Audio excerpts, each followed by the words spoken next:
It's amazing to be surrounded by so many professionals who are so passionate about their job. Is it whether it's wine or whether it's service or whether it's the kitchen, you know, everyone just comes to work with a genuine passion for being there and a passion for just, you know, blowing guests away and giving them the best experience possible. To celebrate 500 episodes of Dirty Linen, I wanted to do something special. I thought I'd spend a week at a restaurant that's been a special place for Melbourne milestones for more than 20 years.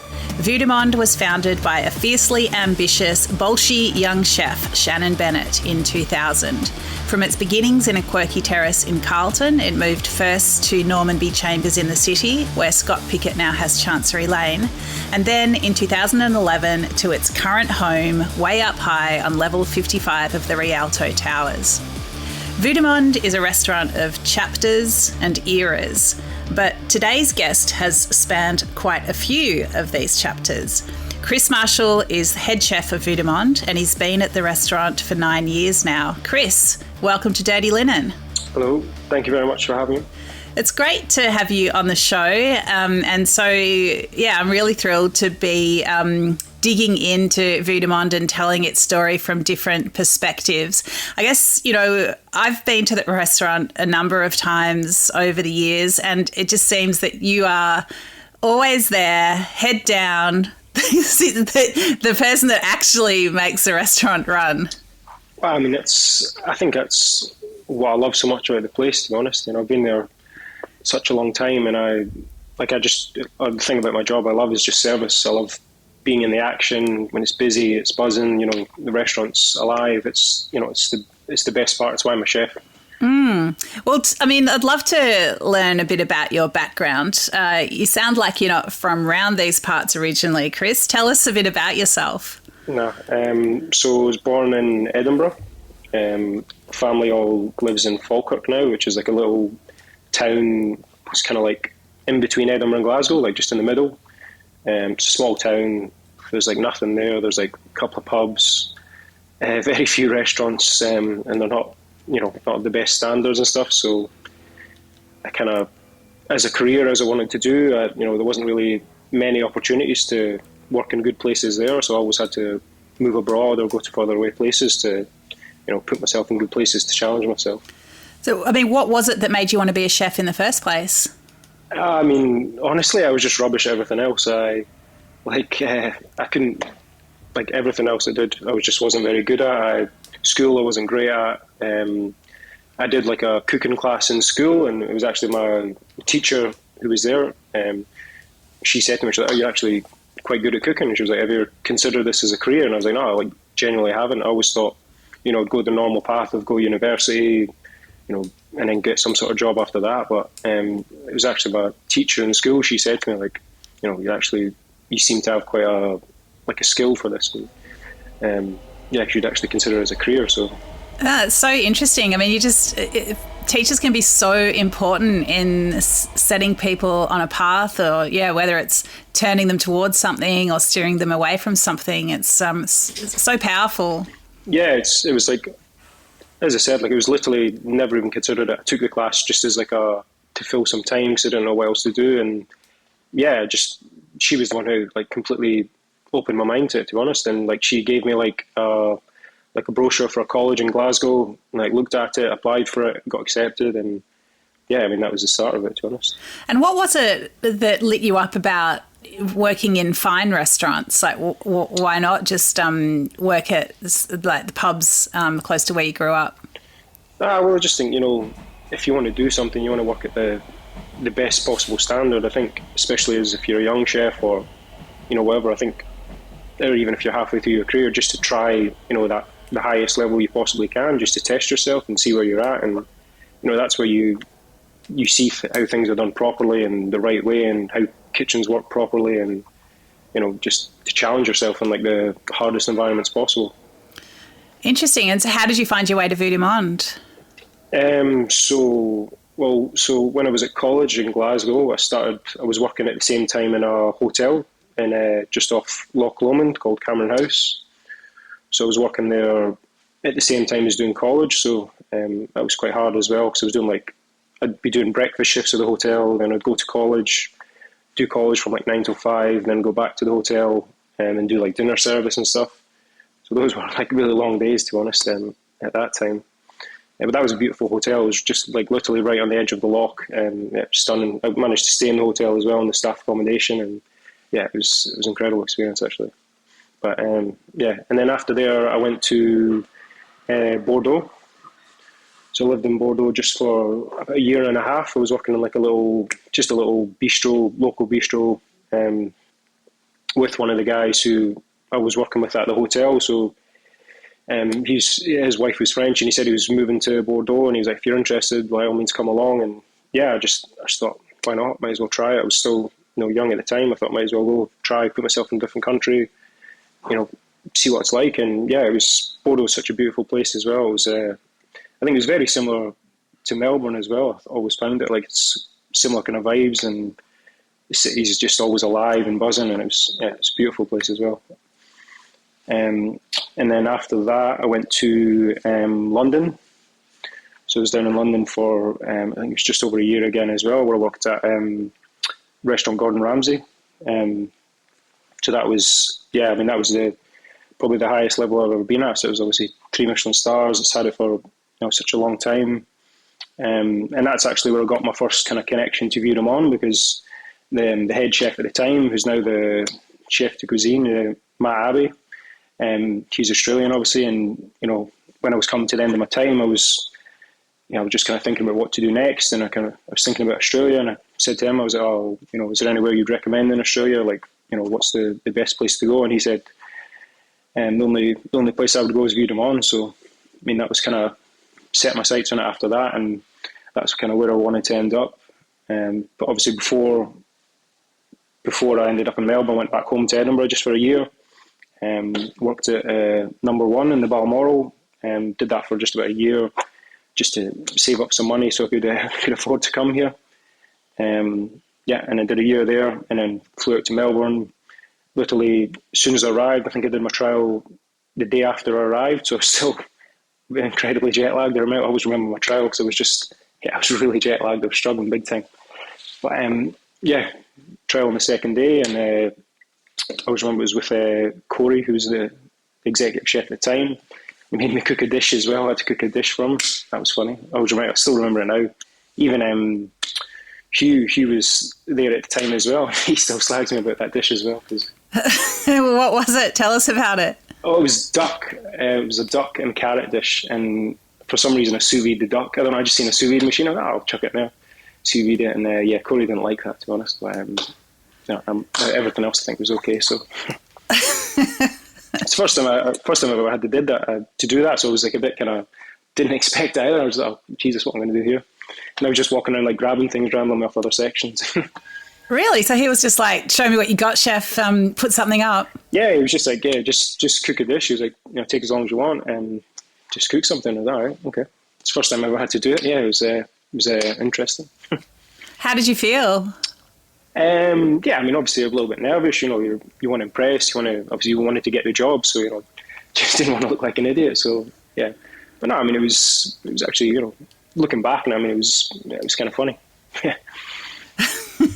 So obviously you even though he didn't want you to sous vide the duck, Corey Campbell, exec chef at the time, was impressed enough to have you back. What was the restaurant like in those times, and how has it changed over the years since?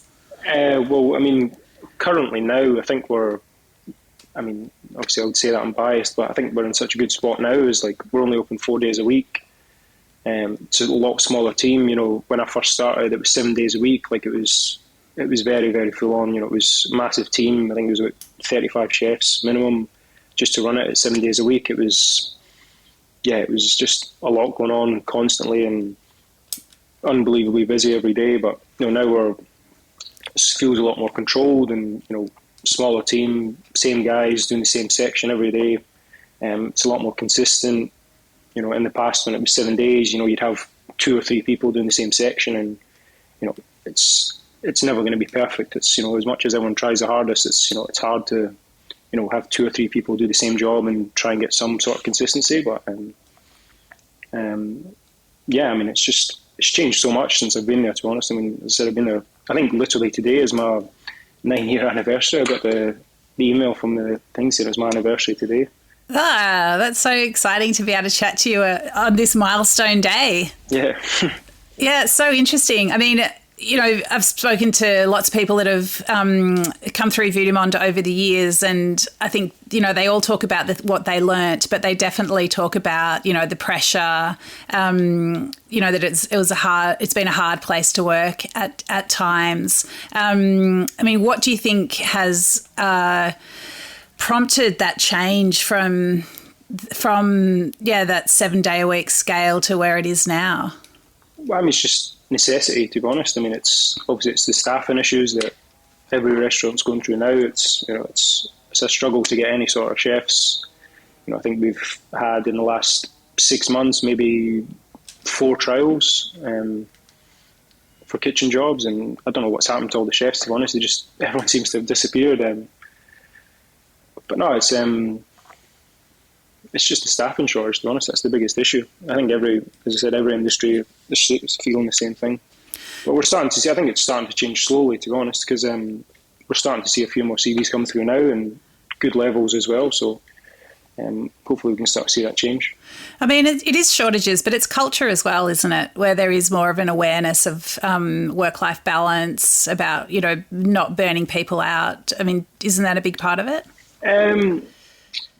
I mean, yes and no, to be honest. I mean, I think for me, a big part of being a chef is you have to love the job, to be honest. Like, yes, the hours aren't maybe the perfect hours. You're not going to work, you know, I mean, you've struggled to find a place where you're doing 38 hours a week and you can just, you know, as soon as it hits whatever your finish time, you're just going to walk out the door. Like, it's a labour of love. It's a passion. It's, you know, I think it's amazing when you can see young people come in and you can just see that in them straight away, where they have that passion for the job and the love for it. And, you know, as much as, yeah, ideally you'd love to just have, you know, 38 hours a week, I think you would struggle to find that, to be honest. Well, especially if you want to work at a top or a high level. Yeah. So you actually like the harder conditions for that bars and the energy? No, I mean, I wouldn't say it doesn't make the conditions harder. It's just, as I said, I think it's a labour of love. It's a passion. That kind of job, I think you have to love, to be honest. It's not the kind of job you can just go in, well, I mean, sure you can, but it's not the kind of job you just go clock in, you know, and you're just counting the clock until you finish. Like, I think to succeed in the job, you need to love it. Yeah, interesting. So as head chef, like, what are your roles? Like, what would a typical day be like? So, I mean, typical day, I'll go in, first thing is just stop by level A, which is where all the deliveries are received. Just stop by there, check off all the deliveries, check the invoices, any issues, if there's anything missing or anything not available, call the suppliers, just check up, see what's happening, if we can get a replacement or we need to change something else. Talk to the guy on level A. So we have a guy, Timmy, down there, who's he works 3 days a week, receives all deliveries. Talk to him, just anything missing, again, just have a quick chat with him, check on everything else. Then we'll go upstairs, say hi to all the team, you know, make sure everyone's all good, make sure they have everything they need for the day. And if there's anything missing, they'd let me know straight away, and then I'll try and sort it out, get something in, or if we need to change something. Then, yeah, just go through rosters, start sorting out rosters for the following week, approve timesheets from like the day before. Then I'll go through if there's any maintenance issues. So if there's like an oven not working, or, you know, a stove that's not working, or there's plumbing issues, get a plumber. So I mean, it's basically just the day-to-day working. It says head chef, but I'd say it's more like a kitchen manager, to be honest. You know, you're just kind of dealing with everything that happens on a daily basis. And then what about at service? Yeah, so again, just before service time, so we always have a briefing with the whole team. We all discuss the bookings, what's coming in. Again, let the team know, the front house as well, if there's any changes, so they know what's coming, so they can obviously let the guests know. So once we've done that, we'll do a tasting with everything. So obviously we do a tastings twice a day. So everything that's made everything in the kitchen is made fresh every single day. So And about 5:30, we have a tasting. So go around each section. They'll have everything lined up. We just go through it together, check it, make sure we're all good, all happy, everything's what it needs to be. And once we've done the tasting, if there's anything wrong or needs to get changed, we'll adjust it, and then come back with and we'll do another tasting to make sure everyone's happy. And then we'll just roll into service, so 6 o'clock, and then my job for during service is basically just kind of on the pass, just running the pass, so getting the checks, communicating to the guy in the kitchen, letting them know what's going on, if there's any dietaries, what they need to be organised, and then obviously what courses they need to be bringing or getting ready on for the next table. So just basically running the service and communicating with the front of house team.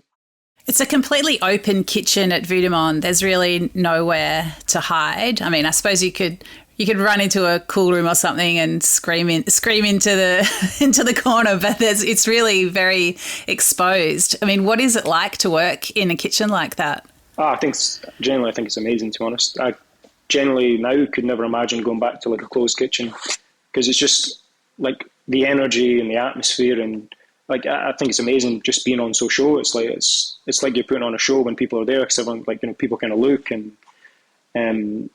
it's incredible, to be honest. I love the fact that the kitchen's so open, and I love the fact that everyone can see everything that's going on, and it's not like it's not that kind of screaming, shouting kitchen. There's people come up and say, oh, it's so quiet, it's so calm, and I'm just like, yeah, I mean, it's that's what a good kitchen, that's how a good kitchen should run, to be honest. It shouldn't be just things going wrong, or like chaos, or people run around like, if someone's run around, it means something's gone wrong. Like, it should be nice, calm, controlled, and that's how you get the best of the people in the team. They can perform better when there's a calm, they know what's coming up. You can't, if you're just, going off your head at people, like, you aren't going to get the best out of people, and they can't focus on what they're trying to do. Vue de Monde was one of the first restaurants that I think in Melbourne where the chef started running food. Can you talk about that from your point of view? Was that nerve-wracking when you started doing it initially? Yeah, I mean, it's the first place I've ever worked in where, like, as a chef, you have that direct interaction with customers, and obviously it takes a bit of getting used to be honest, because even for most chefs when they first come, they've never done that or experienced that, and it does take a lot of practice. And yeah, the first time you go, you'll be like, you're very, very nervous, because obviously it's a high-end restaurant, so you don't want to go over and like say something stupid, or even just thinking, oh, what if they ask me these questions, like, do I know the answer? Because you need to know everything. If you're going out there, you need to be confident on every aspect of the dining room, the cutlery, the tables, the artworks, not just the food, but it's for me, it kind of pushes you to learn more stuff, which is amazing, to be honest, because instead of just focus on cooking the food and just putting it up and then just that's the job done, like, you have to think about the whole experience. You have to think about, right, take it over to the guests, explain it, and I think from a guest side, they appreciate that more, to be honest, when a chef comes over, because as much as the front house are incredible, their knowledge is unbelievable as well. They know everything about it, but if you're sitting there and the chef comes over, the guy who just cooked it for you, and he's dropping it for you, and you can see the little passion in him, saying, like, explaining the entire dish, and he can literally tell you every single aspect and how he spent his entire day preparing that one dish for you to just eat right now. It's it's like, as I said, I could never imagine going back to a closed kitchen, and I think chefs running food is just, it's a better experience for the guest. Yeah, it's so nice to hear you speak about it like that. What are some of the other aspects of working at Vue de Monde that you think really sort of explain what kind of restaurant it is? Difficult question. It's just, for me, the biggest thing I've learned since I've been there is just hospitality. It's about, it doesn't matter about, the food, the wine. It's what people remember the most is the way you've made them feel, the way, the interaction you had with them, or even just a stupid 2-second conversation. That's more important than, the food or the wine or everything. It's about having a connection with people, to be honest, and just being able to speak to them. And whether that's a chef or whether it's a front house or whether it's a sommelier, it's people, that makes more of an impression on people, like a relationship you can create with them, and that, 2 or 2.5 hour experience, that makes more of a lasting memory on people. And even, the feedback you'll get will be, oh yeah, food was good, wine was good. But, what they'll comment on most is, this conversation I had with the chef, or the connection we had with the waiter, like that's what people, remember the most. And, in 10 years' time, when they're looking back on, when we were at, Vue de Monde for our anniversary, they'll remember I remember that waiter, or I remember that chef when they spoke to me, and, they were just, telling me all the passion behind everything. And, it's the connections you can have with people. Yeah, so lovely. Have you had any real pinch yourself moments where you just couldn't believe what was happening, or who was in the room, or the produce that was so special? I mean, it's a bit biased, but we had Rod Stewart was in a few years ago. That was pretty funny. Awesome. Yeah, I was a big fan of him, so that was good. I like that. He's a big Scotsman as well. Yeah, great. Did he get into it? Like, is he into wine? Did he go for the cheese trolley? Yeah, no, he was enjoying it. No, the biggest thing I remember from that as well is so he was on like one of the window tables in the restaurant, and in the private dining room there was a group of 12 women it was their hen do. One of them obviously clocked him, and then they just started screaming Rod Stewart songs out the private dining room. But he just laughed. You could see the whole time he was just laughing. So it's funny to just see him like enjoying it. So that's so funny and interesting, because a lot of people would think of Vue de Monde as like a really fancy restaurant. They might go there once in their life. But at the same time, there is that genuine connection, a sense of having fun, and bringing an informality to the occasion as well. Like, how do you balance that? Well, that's what generally one of the big things I love about it as well is people come there. They have the expectations of, right, it's going to be a very formal, stiff, overly fancy, I need to sit there and like say thank you every 2 seconds. But, when people come, they're generally kind of surprised at how, and I think that's something we really push and strive for, is just to be very down to earth. And, it doesn't matter whether it's someone who comes every second week, or it's someone who's, coming for it's the first time they've ever been, or they come for their anniversary. We just want everyone to feel comfortable. Doesn't matter your background or where you're from, or, if you've saved up 10 years to be here, like, we just want you to feel comfortable and enjoy your experience. And we're very good at kind of tailoring the experience to each guest, which I think is something that's amazing from the front of house. They are amazing at just reading the guests and, understanding what they'll like and what they won't like, and, what we need to do to kind of just make them feel as comfortable as possible. What kind of things might you do from a food point of view to tailor the experience for guests? Well, that's more the front of house. They have the initial conversation with them, because when you come, like, there's no menu given to the guest. So front of house, straight away, they'll have a conversation with them. They'll just say, right, so there is no written menu. Is there anything you're willing to try? Like, they'll kind of give a bit like a run through, just saying, is there anything you don't want to try? Is there anything allergies you don't want to do? And then they just have that kind of initial conversation with them. And if they get like a feeling that, maybe they won't enjoy this, or, they'll love that, maybe we should go hard on that. And then, we just kind of gauge it from that. So it's very important that the front of house kind of get that initial kind of connection with them straight away, so we know what we're doing. What are some dishes that you've really loved preparing or sending out over the years? For me, the best thing I've ever worked with since I've been there is just Blackmore beef. It's just an unbelievable product. I think it's the best beef I've ever tasted in the world. It's just like, it's always everyone's favourite dish. It doesn't matter what you put with it or what you do with it. Like, as long as you cook it nicely, like, everyone says that beef is just incredible. And it's like, literally when the guy in the meat section's carving the meat, everyone in the kitchen's fighting to get the little trim bits, because it's just that good. Oh, that's so nice. What sort of garnishes are you doing with it? At the moment, we're just doing, so we're working with Natura, and they give us just basically a selection of amazing produce from all over Victoria, and we just do like a beautiful little summer offering with the beef. Because, as I said, we don't need to do anything complicated with it. We just need to keep it super simple.